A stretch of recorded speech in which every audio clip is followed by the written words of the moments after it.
બનાસકાંઠાના સાંસદ ગેરીબેન ઠાકોર આકરા પાણીએ શિક્ષણ જગતમાં બનતી ઘટનાઓ મુદ્દે રોષ ઠાલવ્યો। બોટાદ અને દાહોદની ઘટનાને સાંસદ ગેરીબેન ઠાકોરે વખોડી। શિક્ષણ જગતમાં બનતી ઘટનાઓ મુદ્દે રાજ્ય સરકાર પર વાર કર્યા। રાજ્ય સરકાર તરફથી કોઈ પગલાં નથી ભરવામાં આવતા। બાળકોની સુરક્ષાને લઈ કમિટી બનાવવામાં આવે તેવી તેમની માંગ છે। નિવૃત્ત જજ, પોલીસ અધિકારી અને મનોચિકિત્સકની કમિટી બનાવવાની પણ માંગ છે। શહેર, તાલુકા અને ગ્રામ્યની શાળાઓમાં કમિટી તપાસ કરે। શિક્ષણ જગતને શર્મસાર કરતી ઘટનાઓ સમાજ માટે કલંકરૂપ છે। દાહોદ અને બોટાદમાં જે છેડતી અને બળાત્કારની જે ઘટના બની એ દુઃખદ ઘટના છે અને વખોડી કાઢું છું।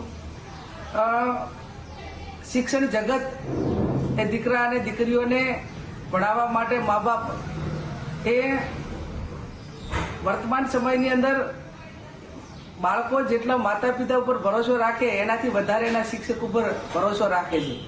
અને જ્યારે એક સ્કૂલમાં ભણતી દીકરી સાથે શિક્ષક છેડતી કરે, બોટાદની અંદર છેડતી કરીને એને મારી નાખવામાં આવે અને છતાં રાજ્ય સરકાર મારફત એના કોઈ પગલાં લેવામાં ના આવે।